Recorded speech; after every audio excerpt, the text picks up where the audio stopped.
Hey everyone, Agnach here. Welcome to another video to continue our large number of attacks that should not triple but smash bases. I have a new army that I saw recently in one of the channels. I believe it was Itsu. The army is very simple. It has 5 Lava Hounds, 6 Dragon Riders. The spells are 9 lightning spells, a freeze and a poison, and in this CC I bring 4 loons and a Dragon Rider with a rage and a freeze. However, you can bring all loons or you can just bring a normal dragon as well.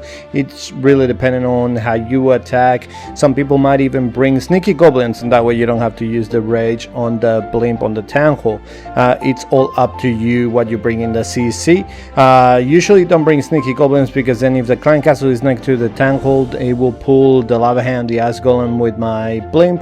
So I prefer bringing the loons, and the dragon rider I bring it just basically it can target defenses. So if there's like a storage around the town hall, I don't have to worry about the dragon hitting the storage before the town hall. I know that it's going to be hitting the town hall. I use this army before going into legends in friendly challenges, and I must say it is very strong. Let me show you the attacks. Okay, so here's my first friendly challenge against Infinity, and basically the 9 lightning spells are for the air defenses. It takes 3 lightning spells for the air defense to go down. Now if the archer towers aren't max, they can also go down with 3 lightning spells, the same with the cannon. So that's something that you can keep an eye on. And then the 4th air defense, you want to use your king and queen to go for that 4th air defense. So I usually look at the base and I see where I want to send my king and queen from, and I'll leave that air defense standing and all of the other air defenses down. Then you just use the lava hound to tank for the dragon rider, and the dragon rider is from behind. You send the blimp from behind, use the warden ability so that the blimp can get all the way through. However, on this occasion Infinity did pay me good with the tornado trap just behind the town hall, but that's okay. We still haven't deployed the royal champion. Sometimes I do deploy her with my heroes and sometimes I don't. This occasion I didn't, so I can use her to go for the town hall. She can get that town hall down, no problem. We still have lava hound, we still have 4 dragon riders, we only have 1 mortar left. And then the only thing that I found with this army is that even though you do have a lot of lava pups to clean up, a lot of the time if those lava pups die, then you don't have much cleanup, and it takes quite a while to clean up the entire base. Over here again in a friendly challenge against Stressa, so I zap all 3 of those defenses. The reason why I didn't zap the other one is because I want my king, my queen, and my heroes. I'm gonna be sending my royal champion there to go into that compartment, since there's an eagle, there's a scatter shot, so I want to get rid of that if I can. I use the freeze just to save my royal champion so that she can get rid of the scatter shot. However, she's not gonna be able to. She's gonna end up going down thanks to that grand expo, sadly. But since you only have to wait for all air defenses to go down, and then you can start deploying your lava hounds. Basically, the lava hounds will target the air defenses, as you know. So if all of them are gone, then they're gonna be targeting all of the defenses, which is the same thing that the dragon riders do. So you can either do a spam deployment like I'm doing on this occasion, or you can even deploy them strategically, just for funneling. If you want to use a couple of lava hounds and a couple of dragon riders on the side, and then you can just send the rest of the lava hound and dragon riders from wherever you want a main point of entry is, with your warden and your blimp. That's what you can do as well. As you can see, we still have plenty of dragon riders. That's all done. We still have the queen. She's gonna help us with the cleanup. And see what I mean, like even though we meant to have a lot of lava pups, we didn't have any lava pups, so thankfully we did have the queen to clean up that. Now on this occasion I'm doing a live hit, just showing you my deployment bar and what I do, what I'm looking.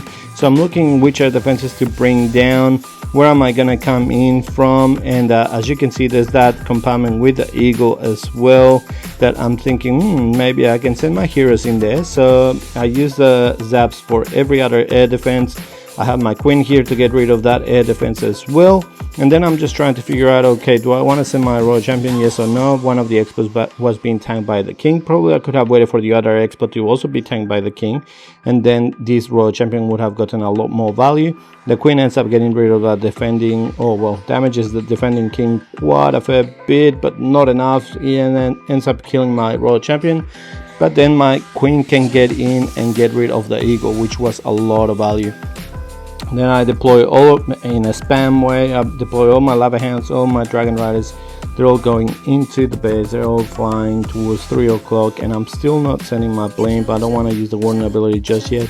And then I just start sending him from here. No one is going to be baiting that entry with the blimp. No one would be doing it. So then I use my warden ability. Now that it's in the center, it gets all the way to the tankle. Tankle will go down, and I'm still going around the base. We've already used all of our heroes, so I can't really use much. And the good thing about the lava hounds and the dragon riders is that they are not gonna be distracted by the lava hound that is flying there in the center of the base. The lava pups might, which now they go, but by the time that they get distracted with the lava hound, everything else is down. And then once all of the defenses go down, the dragon riders can help me with cleanup, and this was another triple. After that, I decided to go into Legends with Nanki, and bear in mind that in this account I don't have max pets, which is not necessary for this attack strategy. So I used zaps for the 3 air defenses, and then I decided to come in for this air defense. The reason why I decided to come for that air defense is the enemy queen is there, there's the eagle, so if I can get all that value with my heroes, it's perfect and very good for an air attack. So here I'm coming with the king. The king is going to be able to go for that defending queen, and he's going to be tanking my queen as she is going to the right towards the eagle. When I see that I'm not getting enough value with my king and queen, that's when I decide to send my royal champion with them, and then it helps with the value. But if I see that I'm getting enough value, then I decide to just keep the royal champion for a little bit longer. Here's what I mean about the deployment. I send 1 lava hand for each defense with the dragon rider, and then the main push at 130 with the warden, with the blimp, goes all the way to the center. The tankle will go down, the CC comes out, but I've got a poison for those super minions, which is perfect.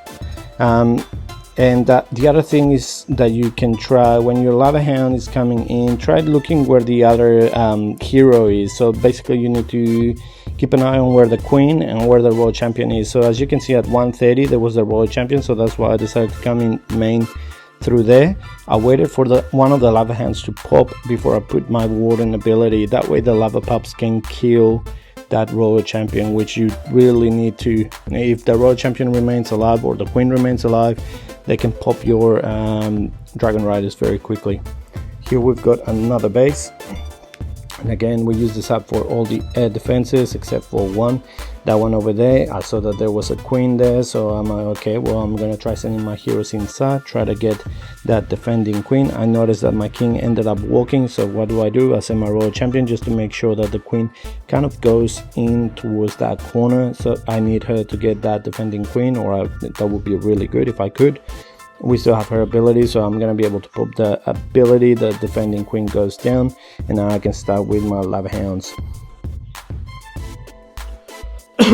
So we start at 230 just to get rid of that archer tower, and then we send the rest of the lava hounds from 430 to go in towards the tankle with the blimp from behind, using the warden ability, making sure that it covers the blimp.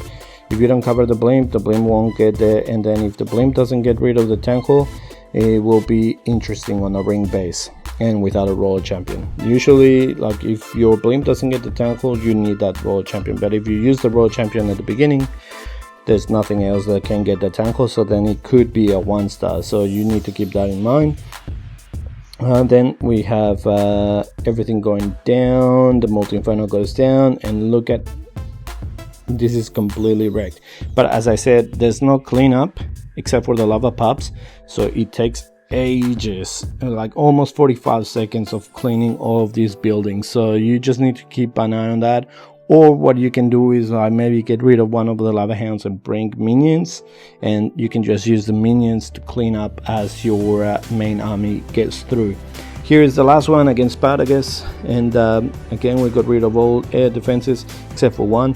The reason why I kept this one is mainly because my king and queen can go in there and they can start getting rid of the defending queen and probably go towards the eagle as well. As you can see, the tankle was on the outside, so it was very easy to kill it with my blimp. I sent my royal champion as well, as I saw that nothing was going to the air defense, but the queen did end up going to the air defense, so my royal champion ended up being suicidal almost. And then I sent my main army in. I did put a lava hand and a dragon rider at 12 o'clock just to create a bit of a funnel in regards to defenses. That's a good thing about this. You don't really have to worry about every other building, you only have to worry about the defenses. So when it comes to funneling or whatever, you just have to get rid of the defenses on the sides to create that path for your dragon riders and lava hounds to go through. As you can see, the queen is still alive, so that's not ideal, but we still have a lot of lava pups. We still have our queen alive with ability. Everything is flying. The tornado trap, the good thing about the lava pups is that they're stronger than the bats, so even if they get into a tornado trap, the tornado trap by itself won't kill your lava pups. So then we can use that to kill the queen. This was a nice triple. Well, that's the army. What do you think of it? It's pretty strong. I think it is quite base dependent. I wouldn't say that it's extremely broken, but it is strong, and I don't think it should be tripling, but it is, and it's tripling max bases. So if you like the video, please click the like button, subscribe to the channel, and I'll see you next time with more Clash. See ya.